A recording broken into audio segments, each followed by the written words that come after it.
Welcome to our channel. Today we how to save on video marketing with YouTube step by step clearly. Start by defining your target audience. Understanding who you want to reach will shape your video content. Next, create a clear marketing strategy. Outline your goals and what you hope to achieve with your videos. Choose the right video format for your message. Options include tutorials, product reviews, or behind-the-scenes content. Develop a content calendar. Planning your videos in advance helps maintain consistency and focus. Utilize free or low-cost video editing software. Tools like HitFilm Express or DaVinci Resolve offer robust features without breaking the bank. Leverage your smartphone for filming. Many smartphones have high-quality cameras that can create professional-looking videos. Optimize your video titles and descriptions for SEO.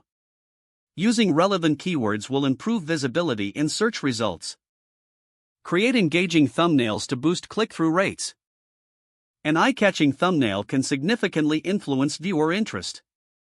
Collaborate with other creators in your niche. Partnerships can expand your audience without high marketing costs. Share your videos across multiple platforms. Promoting on social media can drive additional traffic to your YouTube channel. Consider using YouTube's built-in analytics tools. Analyzing viewer data will help you refine your strategy over time. Encourage audience interaction through comments and polls. Engagement can enhance community feeling and improve retention. Repurpose existing content to save time and resources. Transform blog posts or podcasts into video formats to reach a wider audience. Invest time in learning about YouTube's algorithm. Understanding how it works can help you maximize your video visibility. Don't forget to like this video and subscribe to our channel for more step-by-step tech guides.